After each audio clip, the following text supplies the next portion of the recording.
Hello, everybody, and welcome to the Burgundy Zone. I am your host, Kyle, and I'm joined by my two co-hosts, Michael Hall. What's going on? And Michael Reed. How's everybody doing out there on this nice, cool, beautiful fall evening? We are doing fantastic, and we are joined for the first time by Logan Campbell, reporter for the Washington football team. Logan, we can't thank you enough for coming on. Thank you so much for having me. I'm so excited to do this. Absolutely. We can't contain our excitement, especially off of the game from last weekend. I mean, those 2.5 quarters were absolutely beautiful to watch. So, Logan, I have to ask you, before we talk about this Arizona game coming up, who was your MVP of the Eagles game? Well, I got to give my MVP to Ryan Kerrigan. I mean, he is the all-time leader for sacks in the franchise. I mean, who else would you want to give it to after that game? Like, that is such an incredible feat that he has in his career. Absolutely. And look, I didn't think that it was going to happen in the first game, but a lot of credit to Jack Del Rio, Ryan Kerrigan, and this defense for being able to get it done, not only in the game, but in the first half. 2 sacks the first half is absolutely incredible. Now, Ron Rivera spoke today with reporters, and it came out that Saahdiq Charles was practicing. He is now off the injury report. Do you think that he would be more in line to play left tackle or left guard this year? That's a good question. Coach Rivera said that someone asked that question. He said, well, you're just going to have to find out and see. And he said he's just been competing in practice. So a lot of unknowns with Saahdiq Charles. Hopefully he'll play on Sunday, and I'm excited to see what this rookie has. Absolutely, because look, that left side of the line was early on, they were struggling. So let me ask you, Logan, your panic meter with that left side, with the offensive line altogether, on a scale from 1 to 10. Well, I mean, honestly, it made me a little bit nervous. But that being said, Coach Rivera said today, they're just scratching the surface. They're going to really work hard. They're just getting started, but they're going to grow as a team, and it's really, really going to piece together over the next few weeks. So, I mean, there is some points that they do need to work on, but I mean, not a terrible start. Yeah, they definitely didn't do. They definitely improved as the game went on. Right. One thing that I think that they need to improve on is getting the ball in Antonio Gibson's hands. Do you think that that last week was just kind of them riding the hot hand and kind of getting Peyton Barber more involved, or do you think Antonio Gibson's going to be a little bit more involved this week or going forward? I know I had him in fantasy. I was expecting a huge day, and all of a sudden, nothing. Got about 8 points from him. Well, I think that they just wanted to generate some offense. So whoever was running the ball well, I think that's who they were giving it to on Sunday. I can expect, or I'm hoping to see more from Antonio Gibson this Sunday. He is that secret weapon that we all have been saying throughout training camp. So hopefully on Sunday he can generate some more runs and we can see him out on the field a little bit more.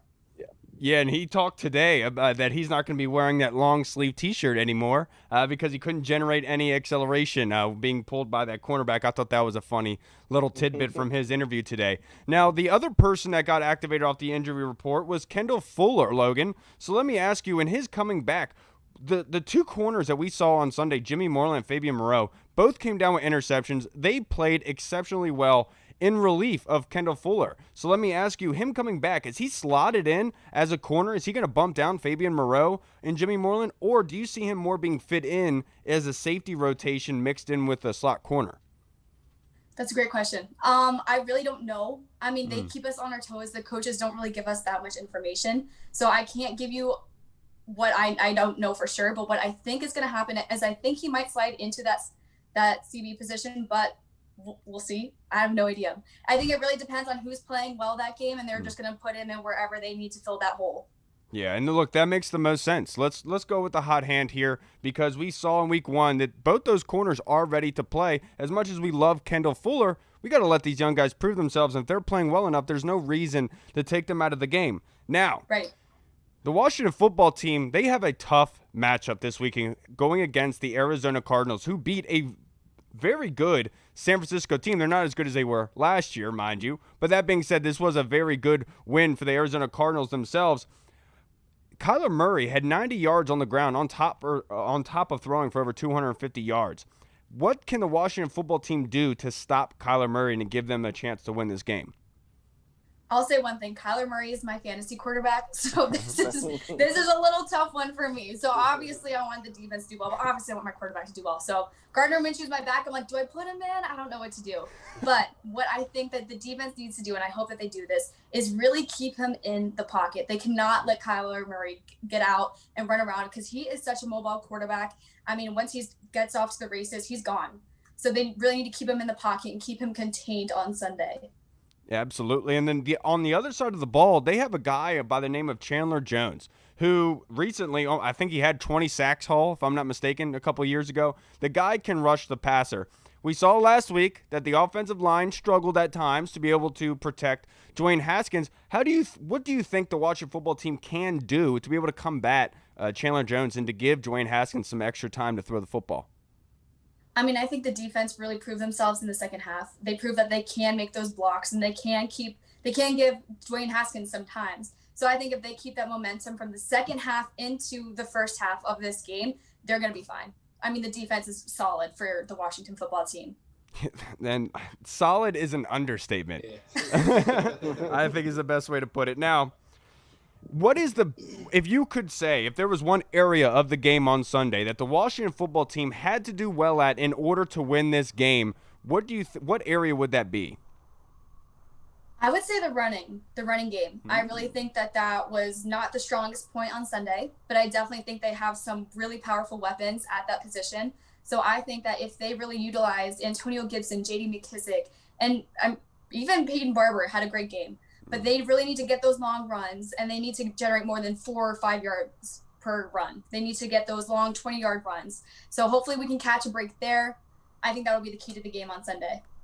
Right. And sticking with the offense, I know Logan Thomas was targeted heavily this past week, and I know a lot of people had kind of a lot of questions about the tight end group going into the season. So what did you see? Were you surprised that Logan Thomas got that many targets, and do you see that continuing going into this week? I'm honestly not that surprised. During training camp, we saw him get a lot of targets. He was really hard on himself and worked. Oh, my light. Let me fix that really fast. Oh, my computer's dead. No, it's fine. That's good. All right. Well, I guess we'll go in the dark. It's fine. But I think that he works really hard during training camp. Like when he would not make those catches, he would immediately drop 5 push-ups. I mean, he really pushes himself to be the best player day in and day out. So I think that's something that we'll continue to see throughout the season. I like that because I have him in fantasy as well, so I might have to start him this week. Right. I think you should. Continuing with the offense, I know that not having a preseason, especially for a young team like this, learning a new offense, really kind of affected the team. You can kind of see it early on in the game. Do you anticipate it taking maybe 3 or 4 more weeks for the offense to kind of get going, or do you think that this is something that they can really kind of pick up here soon? I think it'll take some time. I mean, I think this Sunday we'll see some more steps in the right direction, but I don't think it's going to be this offense that they fully want to be yet. I think that'll take some time. And Coach Rivera said today that probably won't be until the new year. So hopefully it'll come a little bit faster, but that's just being realistic. But as long as we're making progress each week, that's all we can ask for. Yeah, I only have a couple more for you, Logan. I promise I won't keep you too long, but no, this is fun. This is great. The Washington football team had a very, very eye-popping 8 sacks last Sunday. Going against the Arizona Cardinals, they don't have a slouch of an offensive line by any stretch, but they only allowed 2 sacks to the 49ers. So let me ask you, if you could predict the sack number for this weekend, what do you think it would be? Ooh, let's think about that.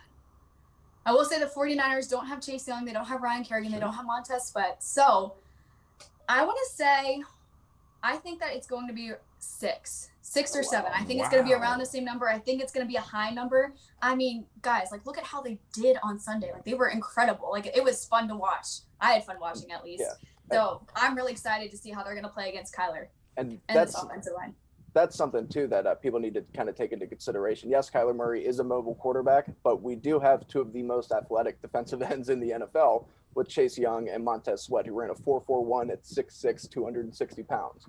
So if they can contain Kyler Murray and keep him in the pocket, I definitely think that you're right. I think that they could have another big day with sacks. Yeah, absolutely. We'll see. Time will tell. Yes. And Logan, so I have to ask you, to finish up this interview, your prediction for Sunday. Will the Washington football team walk away 2-0? I think if they carry the high and the momentum from this last game, I think there's a good shot we're going to go 2-0. But Ooh. I think so. And I know they have it in them. I know that they have the drive, the determination, and the heart to be 2-0. I mean, this is like, we have not seen this morale in this team in such a long time. So I think we might come out with a win on Sunday. I'm really happy to hear that. I like it. Because in the next couple stretches, they have very good teams facing against. And if Ron Rivera can start this team 2-0 in the Ron Rivera era, that's a great start, to say the least, and a lot better than people gave them credit for. A lot of people had them picked at the last of the league before the season, and they're already proven they're way, way better than that. Well, Logan, I really appreciate you coming on to the podcast and giving us your insight. You gave us a lot, and I really do appreciate it, Logan. Thank you so much for having me on. I had such a great time talking to you guys. Absolutely. And we forgot to say, but congratulations on the job, by the way. Yes. Definitely. Thank you. You guys are doing. It was a dream, so I can't believe I'm actually here. It's such a breath of fresh air to see the media team all be more involved with the fans. We all really appreciate it. Oh, you do? Okay, good. I'm glad. Like, we love getting you guys involved, and we love hearing what you guys think. Well, we really appreciate that, because in years past, Logan, the fan base did not have a voice. And so a lot of credit to Julie and everyone there who have given us the ability to talk, and you guys have listened. I really appreciate all the work and effort that you've put in for the fan base and this team. Logan, I hope that we can get you on in the future. And most of all, I hope you best of luck. Of course. Thank you, guys. And thank you so much. And good luck with the podcast. I can't wait to see what you guys come out with. Thank you so much, Logan. You have a good night. Thank you so much, Logan Campbell, for stopping by and taking time out to be able to interview with us. She gave us a lot of great tidbits. She thinks the Washington football team is going to come away with the W on Sunday. That being said, let's start talking about this game. I have the Pro Football Focus grades up for the Arizona Cardinals. I have everything lined up and ready to go. That being said, let's talk about this game, fellas. What areas do you think that the Washington football team need to win to be able to win this football game? I think, like Logan was saying, I think that you definitely, of course, need to contain Kyler Murray. That's first and foremost. And you also got to find a way to block Chandler Jones. You have to. He's so disruptive, and you know that after seeing the left side of the line struggle, especially early on last week, that they're going to be attacking that left side. And with a pass rusher like Chandler Jones, you need to do your best to contain him. You can't neutralize him. You can't stop him. But if you can contain him, keep Kyler Murray in the pocket, I think that you have a real good chance. I think that our defensive line matches up very well with their offensive line. They don't have superstars on their offensive line, but you're right. They did only allow 2 sacks to the San Francisco 49ers, who had the best defensive line in football last year. So they're obviously doing something right. They schemed something right. But I also want to see this offense get going. I want to see the passing game get going. I want to see Terry more involved. Of course, continue to see Logan Thomas and Antonio Gibson.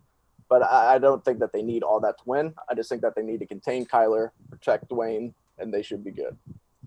Yeah, I definitely think they need to get Antonio Gibson like a couple more touches, more involved in the run game, kind of press a little bit more, because obviously with a speedy receiver like Terry McLaurin, another kind of shifty guy like Steve Sims that can work the intermediate routes and crossing routes, I think we're going to need that run game to kind of get that pass rush and Chandler Jones off of us to create some play action opportunities down the field to get some touchdowns. But above all, I think that the number one thing, in my opinion, is the coaching staff is going to have to make adjustments like they did last week against the Eagles. I mean, like we were saying last year, there was really no adjustments made at any point in time in all 16 games last year. And for the coaching staff to come out and make adjustments pretty much after the first quarter and pretty much just switch everything around and have it work, I think that's a great recipe for success week 2. Oops, real fast. Hall, to piggyback off what you had asked Logan about Logan Thomas, why can't I remember his name right now? I just had a complete Isaiah Simmons struggled heavily last week. Nobody saw that coming. Everybody just saw him as a jack of all trades, somebody who can do it all, and that he was just going to help stifle Greg Kittle and all these people. But he struggled heavily last week. Right now, he's listed as a second stringer. Maybe Logan Thomas can come in and have a big game. Yeah, he had I believe he was given a 36.9 rating. 20 or 30 something by PFF. Yeah, you know what's so crazy? I honestly completely forgot about that dude until week 2 and they started talking about him. I was like, yo, he had so much hype pre-draft. Oh, my God. Dude, there were some Washington football fans that were clamoring for us to take. I saw Twitter. I forget who was on Twitter that said that. I was like, So let's see. They wanted us to take Isaiah Simmons, and people wanted us to take Tua. Yeah. Tua didn't play at all. Couldn't beat out Ryan Fitzpatrick. Isaiah Simmons had a 20-30 rating from PFF and struggled heavily last week. We made the right choice. Chase Young forced 2 fumbles and Chase had a Young sack. was the third highest rated pass rusher as a rookie in their first game in PFF history. Should have forced the interception if it wasn't for the offside. So I mean, Yeah, right. I'm pretty sure we made the right choice. I think that is a legitimate statement right there, Hall. I don't think anyone can argue that. Now, I know that we kind of talked about what areas that the Washington football team would need to win, but let me ask you guys, what is your biggest concern going into the game against Arizona? The left side of the line. The left side of the line versus my bad, Reed. No. Yeah, definitely the left side of the line versus Chandler Jones. I mean, like you said, when we were with Logan Campbell on, he had 19 and a half or 20 sacks last year, which was obviously number 1 in the NFL. Definitely could have been Defensive Player of the Year. He was definitely up there with him and Stephon Gilmore. Yeah. It was 1A and 1B. So that's definitely my number 1 concern for this offense going in, for the whole team, basically going forward. Me too. Yeah. I completely agree. The left side of the line, especially Jerron Chris, they did play a little bit better. I don't know if some of that was just kind of scheming to make them better or what they did, but there were some plays where Wes Martin was getting absolutely destroyed, getting blown up straight into Dwayne Haskins. Jerron Christian, he got better as the game went on, but he definitely did have some lazy moments. Yeah, now that against Chandler Jones. Yeah, the one thing I want to say with that Wes Martin thing, Ron Rivera right after that drive went over to the sideline and challenged Jerron Christian and Wes Martin. And they played better. And in his press conference the other day, Ron Rivera actually alluded to it, and he talked about how, he was just trying to voice to them that you belong in this league. You're trying to establish yourself right now, and you have these doubts. You can play, and that's what he said happened in the second half, is that they can play. So I don't think that, this is a crazy panic mode right now with the left side of the line. I think they can grow together and get better. It was their first game in a shortened offseason, their first time playing together at left tackle, left guard. There's going to be growing pains. So I don't think the panic meter is all that much, to be perfectly honest. But my biggest concern going against Arizona is containing Kyler Murray.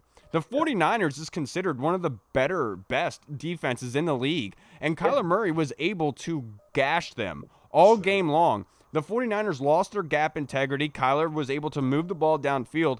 If the Washington football team wants to win on Sunday, that is the area that they should be heavily invested in, because if Kyler gets out of the pocket, that's all she wrote. If you, like Logan had said, it's so true. Keep Kyler in the pocket. When he is inside the pocket, he can't see over those linemen. Balls are inaccurate.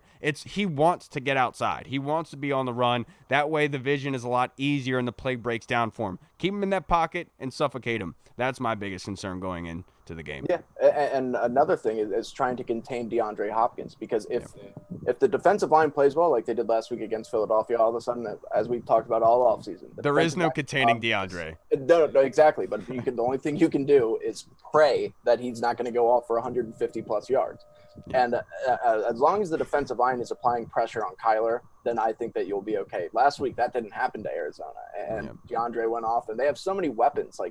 Larry Fitzgerald's still just an unbelievable wide receiver. Andy Isabella has so much speed. Keyshawn Johnson is a good wideout, and they have so many playmakers. Kenyon Drake. It's like you have to get to Kyler, because that's where their entire offense stems from, is Kyler throwing the ball. Yeah, DeAndre Hopkins last week, 14 receptions, 151 yards.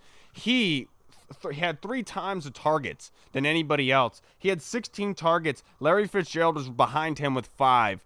That's where they're going to go with the football. And I make the joke about not being able to contain DeAndre Hopkins because he was the only playmaker on his team besides David Johnson and obviously Deshaun Watson. But he continued to ball out every game. It doesn't matter. It doesn't matter what you do to DeAndre. He's going to get his. Right. I mean, he had Brock Osweiler throwing the football, and he's still getting over 1,000 yards. Right. Like TJ Yates, right. I mean, guys aren't even in the league no more. He's putting up 1,000 yards. So I mean, he's a monster. You can't do anything about that. And not to mention, Arizona also has the best looking head coach in the NFL. Cliff Kingsbury's a very good looking guy. Really? Yeah, he's a good lotting young dude compared to Bill Belichick and the rest of these coaches. Well, compared to Bill, that's not fair. I mean, come on. I love me some Bill, but come on. Don't forget about Christian Kirk too. I mean, I feel like they're I completely forgot about Christian. A lot of emphasis on trying to contain DeAndre Hopkins, and then there goes Christian Kirk down the Yep. sideline streaking. So. Yeah, I'd be willing to bet that Arizona fans are asking that question. Where is Christian Kirk? Last week he didn't have a catch. He only had one target, or I believe he had one catch for 0 yards. I believe it was. They're going to get him more involved. But they had 5 targets. You know, Right. they have to get Christian Right. Kirk back into that game plan. Yeah. I mean, if you saw what the Eagles did, they were trying to kind of here and there, like attacking Troy Apke on the deep passes. So, I mean, obviously Cliff came there with all that speed. I think they're going to try to do that again this week. But you know what I hate is every time the Eagles come to FedEx, this happens every time. No matter who the quarterback is, they always throw perfect balls. Yeah. It's absolutely insane to me. It blows my mind. The only time that he didn't have perfect balls was those deep ones that he was just throwing just to get out of pressure. Right. And so that. One thing I've heard a lot of people say is this week's going to be a little bit different because Kyler Murray is so much more dangerous and more elusive than Carson Wentz. But people tend to forget Carson Wentz. Yeah, of course, Kyler Murray's faster than him. We know he's more elusive. But in the pocket, Carson Wentz is one of the best quarterbacks in the NFL at breaking sacks, at stepping up in the pocket, moving around behind the line of scrimmage, making something out of nothing.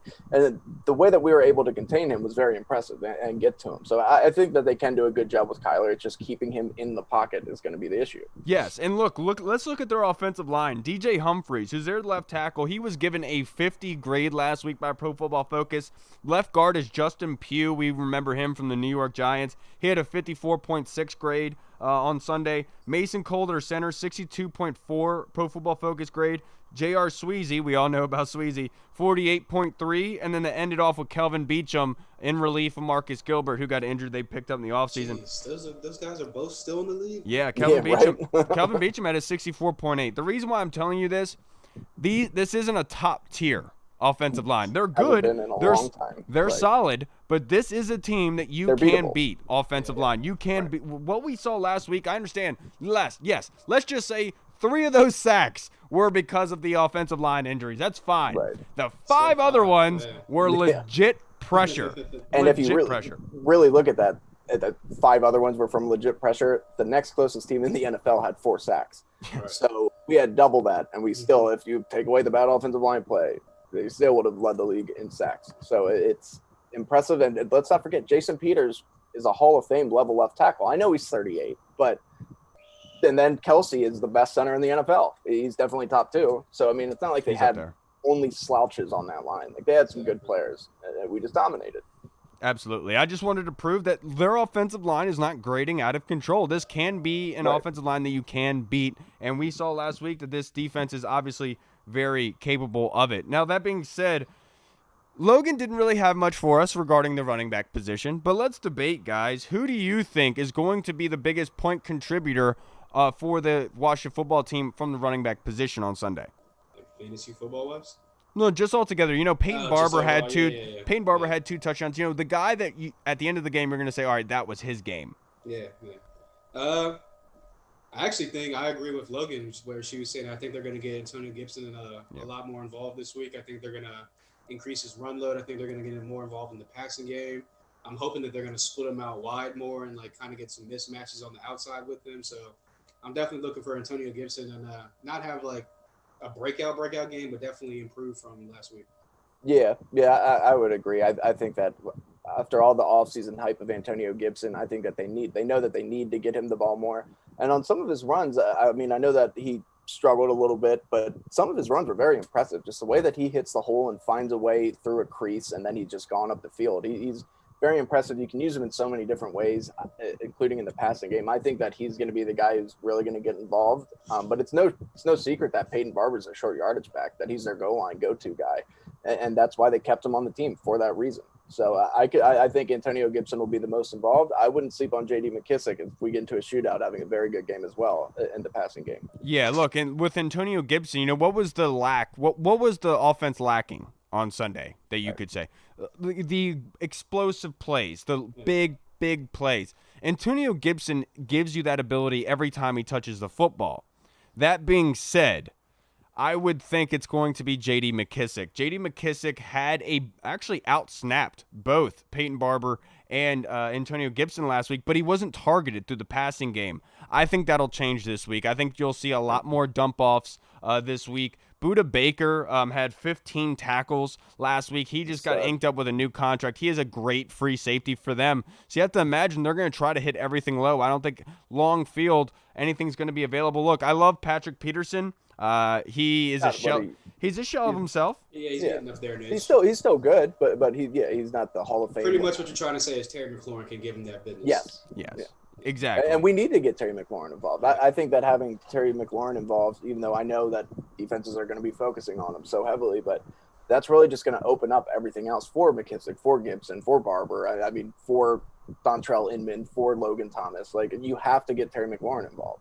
I'm hoping that with the first play of the game, whether it be the opening drive or where they get the ball first, whatever it is, I'm hoping that they just can put a tight end or get a chip on the left side or wherever Chandler Jones lines up at and take a shot down the field. So let them know that, like, look, we're not just going to come out and dink and dunk. We're not just going to come out and try to have not going to play clock management. Exactly. We're going to try to take some shots. We're going to try to put some points on the board.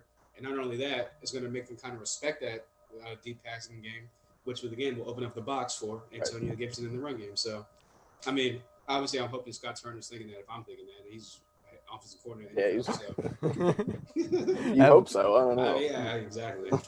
Yeah, I think the offense last week, the one thing that is concerning is they got all of their points off turnovers. Yeah. You know, they didn't generate anything themselves. So that is going to be the big test this week. Can the offense generate enough production to get down the field? And that's the biggest question in my eyes, but that alludes to your point, Reed, getting Terry McLaurin more involved in the game plan. Also, I would like to see Logan Thomas targeted more and early on in this game. Their linebackers, Devondre Campbell had a 49 grade last week, Jordan Hicks with a 48.9 grade, and Devon Kennard 59.6 grade last week. This is not a barn burner linebacking unit. This is a unit that can be beat, and I would like to see Logan Thomas used more. And look, a lot of credit to him. That 3rd and 8 that he picked up last week was probably one of the better plays of the game. Yeah, where he was on the ground, realized he didn't get touched, and then dove forward. Yeah. And everybody wants to talk about how Logan Thomas isn't necessarily – he's still learning the tight end position, which he is, but – he was, coming out of high school, he was the number 1 tight end prospect in the entire country. And then Virginia Tech switched him to quarterback. So he's no stranger to tight end. He still knows it. He just got to get in a groove. And I think we're seeing that right now. And he's becoming super reliable for Dwayne Haskins. Dwayne loves him. Yeah, he does. Scott Turner said that, and Rivera as well, said that they kind of see those Greg Olsen kind of tendencies and kind of attributes in him. So, I mean, hey, if he can keep growing his game, and I know the tight end coach is a well-respected guy in the league, and he's like one of the good and the better tight end coaches in the NFL history. So, I mean, he's obviously getting something out of Logan Thomas. And again, a lot of people expected that to be, if not the weakest, then the second weakest part of the offense. And it's actually going to show us that maybe it could be a strength towards the top. Yeah, the strength. Yeah, absolutely. Now, this defense for the Arizona Cardinals, they have like a 3-4. Obviously you're not in base a lot of the time, but their defensive line isn't their strength. They had Calais Campbell obviously years and years ago, but that was the best thing that they had. Since then, their interior is depleted. Zach Allen had a 49.2 grade. Corey Peters, their nose tackle, had a 63.6. And their right defensive end, Jordan Phillips, had a 30.2 rating last week. This is a unit that can be dominated and can be pushed around. This is a huge test for this football team. Like we had talked about, Chandler Jones. How are they going to be able to stifle his pass rush? The best way to be able to do that is the running game. Being able to that strong power running game and be able to push guys downfield. This is the huge test right here. Let's see how this offensive line is able to generate. What do you guys think? Do you think they're going to be able to?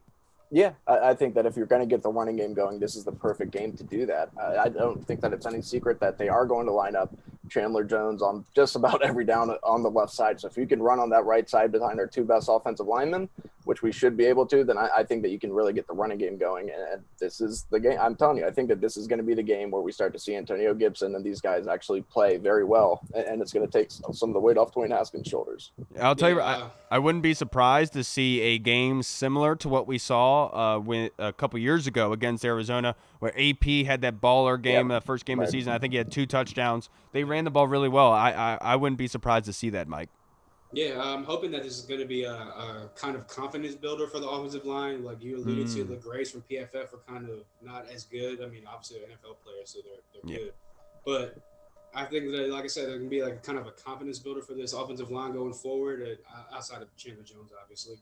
But I also think that if you look what Kyle Shanahan did with Raheem Mostert and Jerick McKinnon last week, that could be almost a mirror image of what Antonio Gibson and J.D. McKissick can do for us this week. Mostert lined up outside, had a pretty big catch and run for a touchdown. I think he had almost 100 yards rushing. Destroyed Simmons on that play. Yeah, he destroyed him. Fry him. Obviously, Gibson's a better athlete than Mostert. So I think that we can definitely take some advantage of some mismatches, hopefully, if the line can hold up and we can get the ball in the playmaker's hands. Yeah, absolutely. That's going to be an area. Now, one of the areas of concern for me personally, oh, man, I had it and I completely forgot. Dude, it happens every time. This is absolutely ridiculous. No, I'm literally drawing a blank. I had something all chimed up and ready to go. Of course, Hall ruins it. We're talking about Antonio Gibson getting free. Raheem Mostert had those big runs or had that big reception. Oh, yeah, I remember now.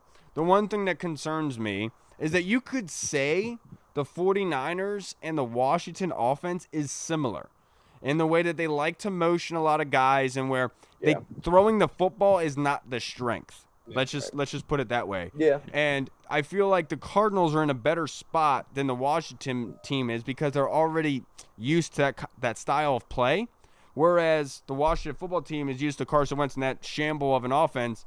Now they're going against a high, powerful, widespread kind of offense.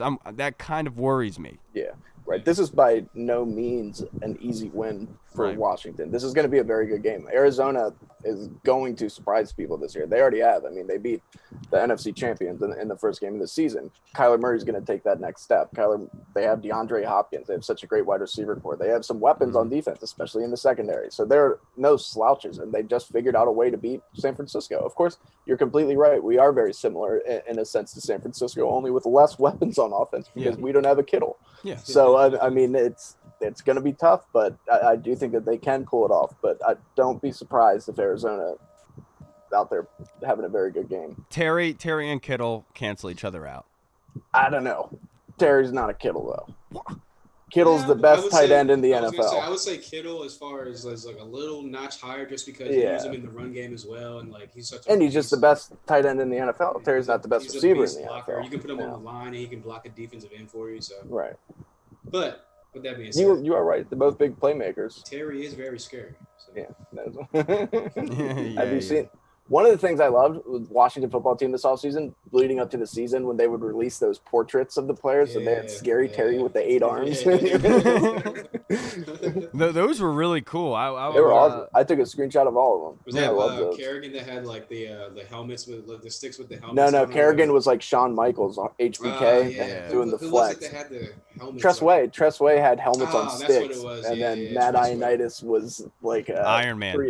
No, Matt Ioannidis was like 300. He was like Spartan, Who was Iron Man? Montez Sweat, maybe. Yeah, I think it might have been. And then Dwayne Haskins was in The Lion King where he was walking with Pumbaa. That's so weird. Those were so good though. Good. One of the funniest things I saw this week. Just look, I don't like talk about the past a lot, but there was this douche Philly guy who kept talking, who was on Twitter. First off, for everyone that's not on Twitter, I know most of you are, but there was this former president of the Eagles that was on Twitter talking about Banner's his last Joe name. Talking about Washington fans are going to be sorry for talking all this crap because the injuries to offensive line at Philly made them look really good. Did you see his tweets leading up to that during the first quarter? Yeah. Go back and read them. He's like, this is just too easy. It's too easy. Even with this offensive line, Washington can't do anything. And then the rest of the tweets are like, don't get too pumped, Washington. You did this against a terrible offensive line. Exactly. It might be too easy in the first quarter, but now those takes that you had on Twitter are way too easy to take down. So yeah. I mean, again, clearly this is why he's a former president of the team or whatever, because you clearly have no idea what you're thinking or talking about. Yeah, he should not have put that out there and then get mad at the fan base for getting mad for frying you. When you put out a tweet like that, that's what happens. Meanwhile, also Philly fans for the last 2 years, when our whole team has been banged up and injured, it's next man up mentality. Doesn't matter. No excuses and blah blah blah. Well, I don't want to hear that from you. Meanwhile, they're going out there literally eating horse shit, acting like we're the scum. They did. I saw the video. They totally did. We watched it. Everybody saw it. It was on national news. We all saw it. Like Maurice of the DC Tweet Team said, they got low blood sugar up there in Philly. It's absolutely right, Maurice. Absolutely right. Now let's start getting into the predictions for Sunday. So I want to go down, and I'm not sure. Do you guys want to do by player basis on defense? Like, I would love to get your prediction for Chase Young's sack total on Sunday, but I would rather do the defense as a whole. What do you predict the sack total will be? I think it'll be tough. I don't necessarily think that they'll get. I think 6 would be awesome. I think that's going to be tough to do again, somewhere around there. If they can get 4, which was like the next closest team to us, I think that's a huge day, especially after San Francisco only got 2. I think that would be amazing. I think that they clearly have some tape on our defense now.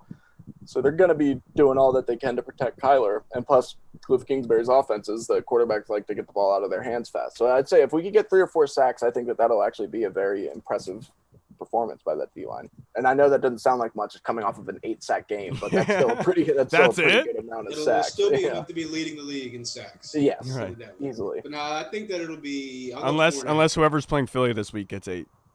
No, they would playing the Rams, so Aaron Donald could possibly do that. Aaron Donald might get 8. That's what I'm saying. Like, you see what he's doing to the Cowboys? Dude, he destroyed the Cowboys. That was disgusting.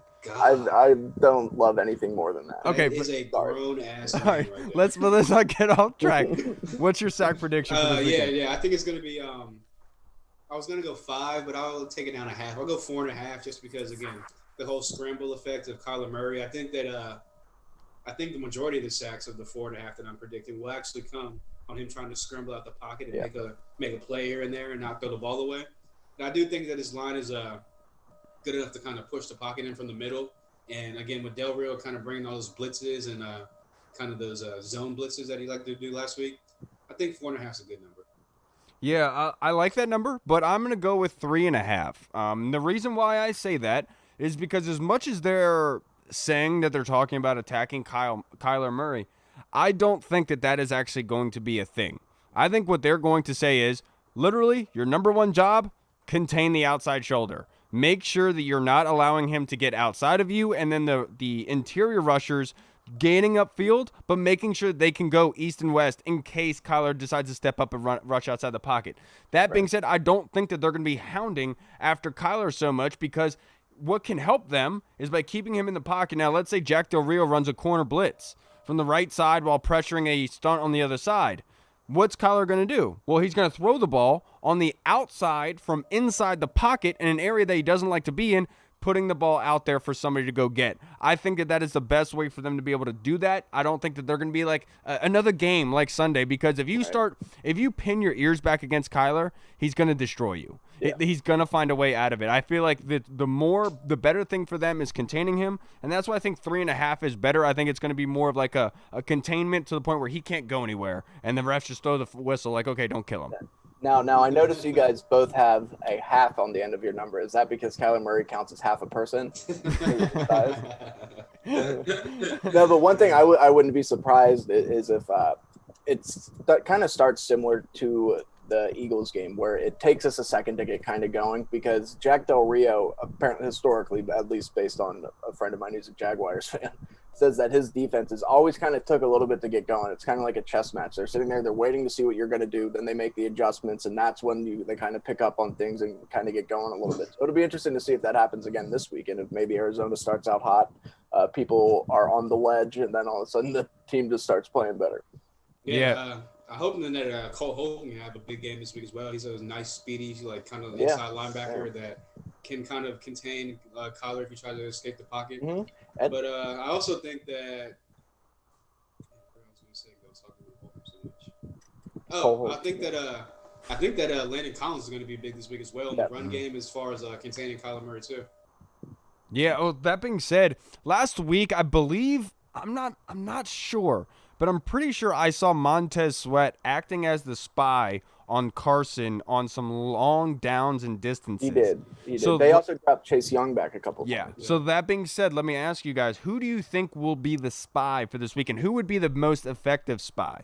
Well, obviously you want Montez Sweat to rush the passer, but I do think that his length and his speed, that would be pretty good. But like Hall said, Cole Holcomb could be very valuable there. Landon Collins could as well. So I don't know. It's tough. Kevin Pierre-Louis is another speedy linebacker, but I think you want to drop him back in coverage more because that's more of his strength. So I would say Cole Holcomb would probably be the best bet if he's on the field because of his speed and his liability in coverage. But I don't know. John Bostic's there's so many people. There's so many different athletic pieces on this defense. Yeah, I'm hoping that obviously they're going to try to spy him because he's like that lethal run game. But I'm hoping that they're only going to be able to bring pressure with the four defensive linemen and maybe a linebacker here and there on a blitz, or maybe like obviously a corner, safety, whatever you want to do. But 4 to 5 man pressures, I think that's the actual real key to the victory this week, because if you can put, what is that, 4 minus like 7 or 6 or 7 people in coverage, it's going to be hard to get the ball through all those people as far as like the zones and stuff like that. So 4 to 5 man pressure is my key to victory. So I'm going to throw you guys for a spin here. I think it's Kendall Fuller. That being said, what I think they're going to do is they're going to keep Jimmy Moreland and Fabian Moreau on the outside.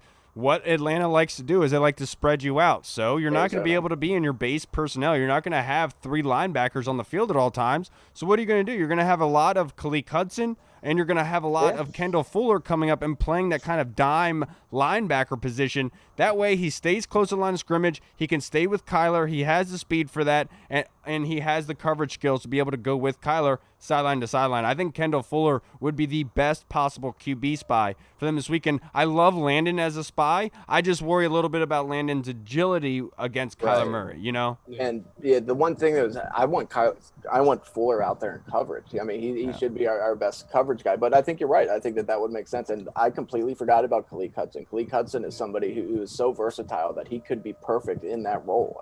That's kind of a hybrid. And another person, Cameron Curl. I was just about to say that. Play out there who can play in the flat and kind of spy a little bit. He's been the third safety, or Troy Apke ran. I know that they're going to want to put him deep, but maybe if they switch things up, maybe put Kendall Fuller back there deep if he plays safety, and then you can have Troy Apke in his 4.3 speed.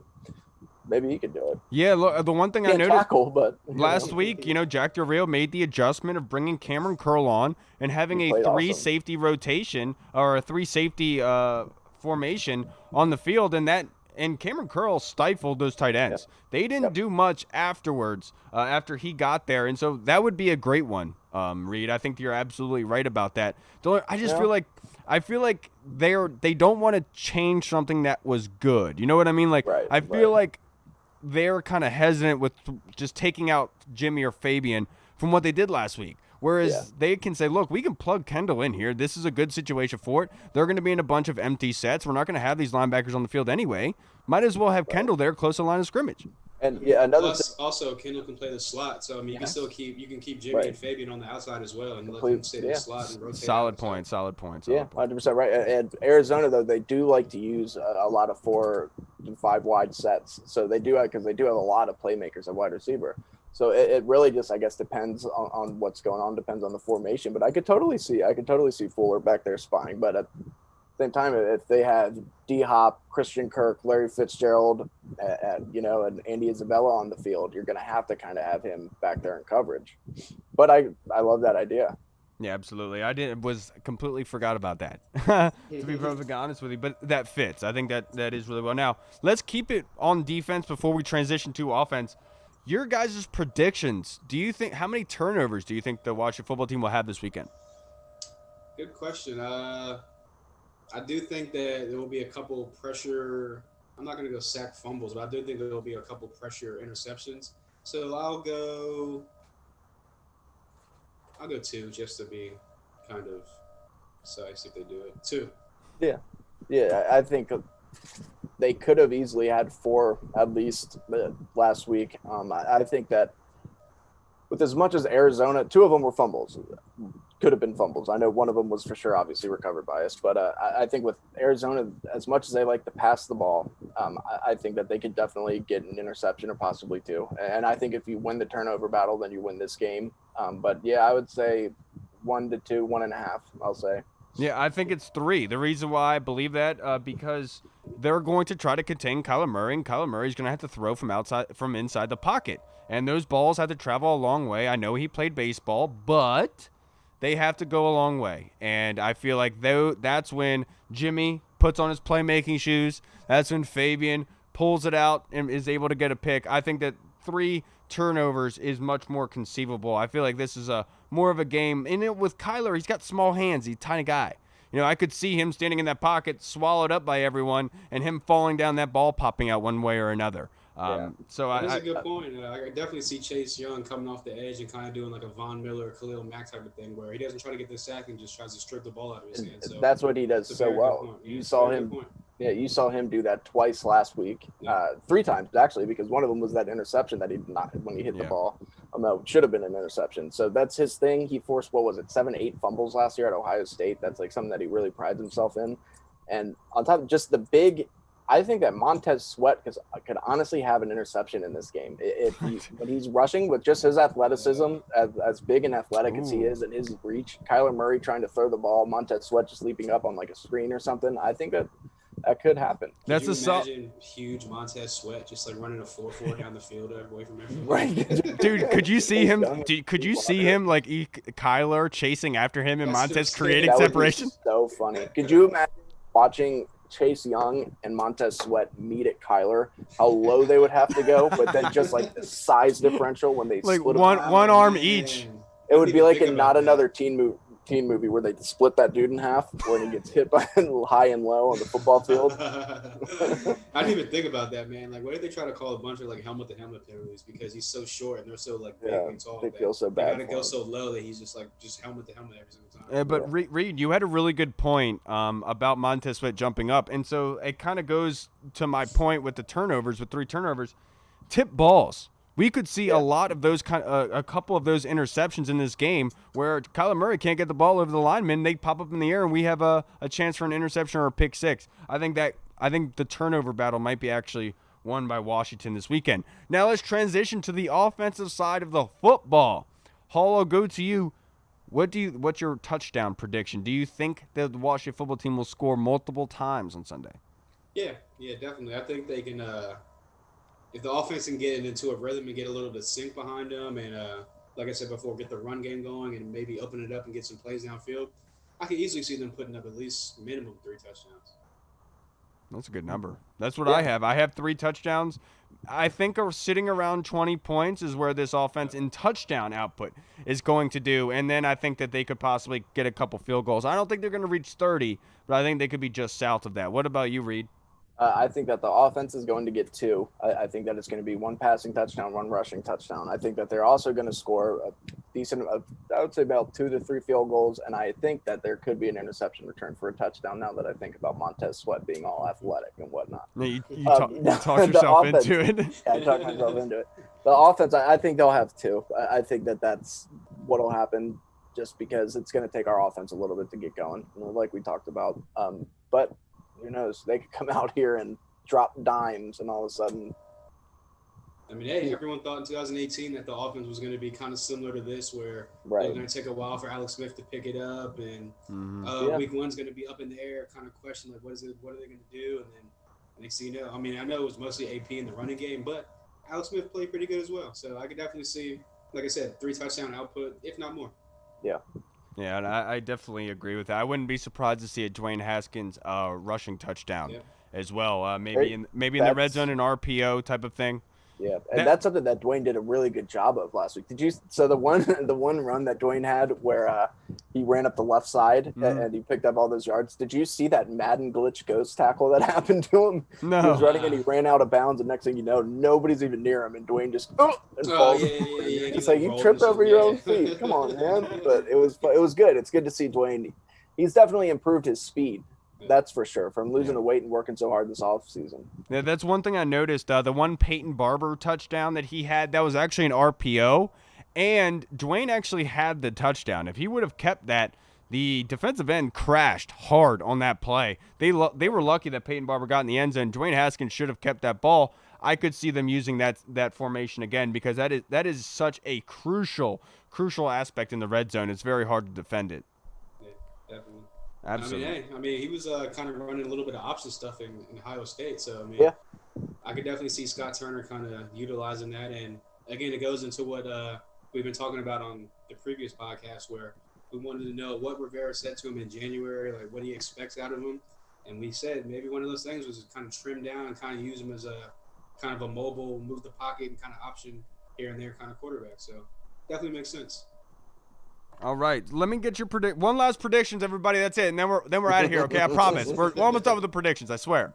But your predictions for total rushing yards for the Washington football team on Sunday. That's going to be about a baker's dozen for me there, Kyle. Going 12. You're going 12. No, I'm just kidding. No, I think rushing yards.